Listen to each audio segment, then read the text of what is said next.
समाज का परिवर्तन एक चक्र की तरह होता है जिसमें एक के बाद दूसरी, तीसरी और फिर इसी तरह बाकी विचारों को अपनाने के बाद फिर वही चक्र दोहराया जाता है।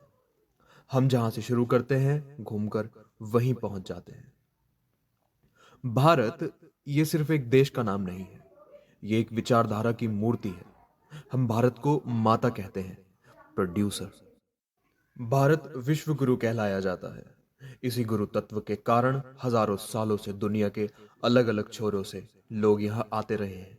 किसी ने लूटा तो किसी ने बनाया। भारत की व्यवस्था को बनाए रखने के लिए ऋषियों ने चार पुरुषार्थ, मैनहुड दिए: धर्म, अर्थ, काम, मोक्ष। यहाँ धर्म और मोक्ष बाद में जोड़े गए। श्रीपुरम गांव में लाल पत्थर से गांव के बीच बने शिव के मंदिर का चक्कर लगाते हुए सफेद हाथी पर बैठे ब्राह्मण और उसके बेटे की बातें महावत महापात्र भी सुन रहा था। ब्राह्मण ने बेटे हर्षवर्धन से कहा, अब तुम वर्ण व्यवस्था जान चुके हो, और क्या जानना चाहते हो? हर्ष ने बिना देरी के बोला, पुरुषार्थ। ये पुरुषार्थ क्या होता है? ब्राह्मण बोला, तुमने नशे में पड़े लोगों को देखा है? कैसे वो सब कुछ भूलकर बेहोशी में जागे होते हैं। बस धर्म भी उतना ही असर करता है। लोगों को धर्म की अफीम पिलाते रहो। मेरे परम गुरु के शिष्य, मेरे गुरु ऋषि चारवाक ने मुझे जो ज्ञान दिया उसे तुम भी सुनो। क्योंकि रूपांतरण प्रकृति का शाश्वत, अटल और अवश्यम भावी नियम है।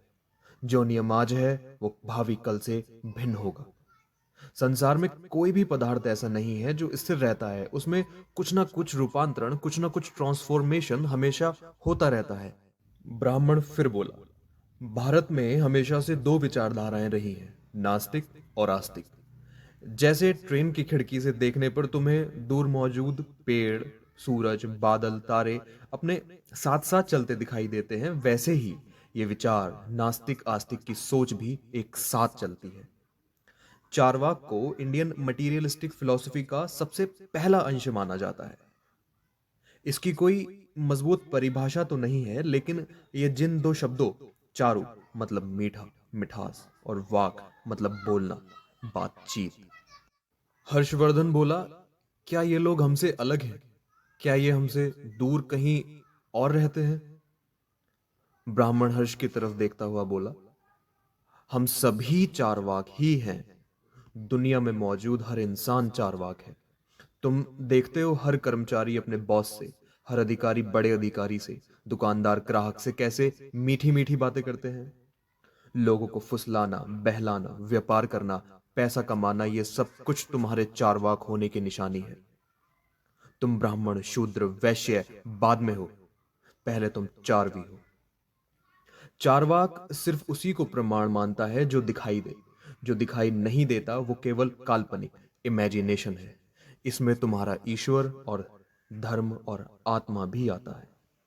आत्मा या ईश्वर के लिए यहां कोई जगह नहीं। ये विचारधारा कहती है कि जब तक जियो सुख से जियो, टेंशन फ्री। पर ये बातें कुंडली देखने वाले और सड़क पर तोते के जरिए भविष्य बताने वालों को कहां पसंद आनी थी।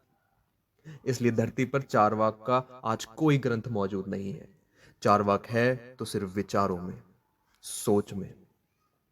जमीन से 10 फीट ऊपर माइक के पीछे बैठा वो चतुर आदमी तुमसे कहता है, सब मोह माया, गाड़ी, घर त्याग दो। लेकिन मैं कहता हूं, चारवाक कहता है, नहीं, ये बातें तुम्हें जिंदा लाश बना देंगी। मोह माया, गाड़ी, घर, ये सभी तो अर्थ है। यही तो तुम्हारा लक्ष्य है। क्या हिरन के डर से किसान खेती करना छोड़ देता है? क्या कांटे के डर से मछली खाने वाला मछली नहीं खाता? पैसा यानी अर्थ के पीछे भागो और काम यानी सुख को भोगो। ना स्वर्ग है, ना नरक, ना मोक्ष, ना आत्मा। सुबह शाम हवन, सिर पर भभूत लगाकर घूमना, ये सब कामचोरों की माया है। चारवाक इन्हें कामचोर कहता है। महाभारत से हमेशा के लिए दुर्योधन के परम मित्र चारवाक का नाम हटा दिया गया। महाभारत के बहुत से हिस्सों में श्री कृष्ण को भी चारवाक के विचारों को अपनाना पड़ा, चाहे वो पास में बैठे दुर्योधन को छल द्वारा समझाना हो या कपट द्वारा द्रोणाचार्य की मृत्यु। चारवाक हर जगह है। तुम्हारे सारे ग्रंथ अर्थ और काम के बिना पक्षी जैसे हैं जिसके पर काट दिए गए हों। यावत् जीवेत सुखम जीवेत श्रण कृत्वा घृत पीवेत भस्मीभूतस्य देहस्य पुनरागमन कुतः।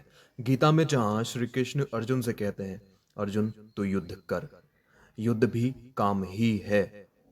राजा दशरथ के मरने के बाद जंगल में महर्षि जबाली ने श्री राम से जो कुछ कहा वो इंडियन चारवाक फिलॉसफी का एक अच्छा उदाहरण है।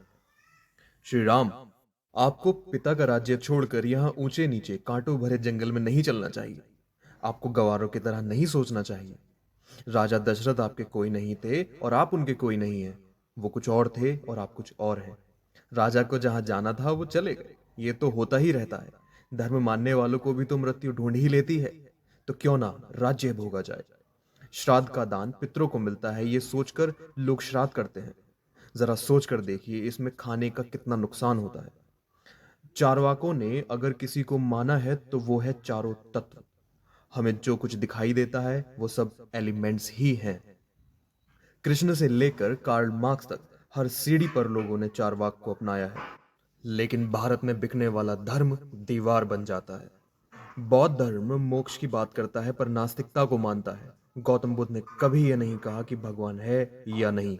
दुनिया के किसी ग्रंथ में ईश्वर के साथ भगवान शब्द का प्रयोग नहीं है। ये चारवाकों का बनाया शब्द है। यही पंच तत्व है। भारत को लूटने के दौरान अंग्रेज यहां से सिर्फ सोना चांदी हीरे जवाहरात ही नहीं ले गए, वो भारत की असली विचारधारा भी ले गए। वो खुद चारवाक हो गए और भारत को धर्म बेचना शुरू किया।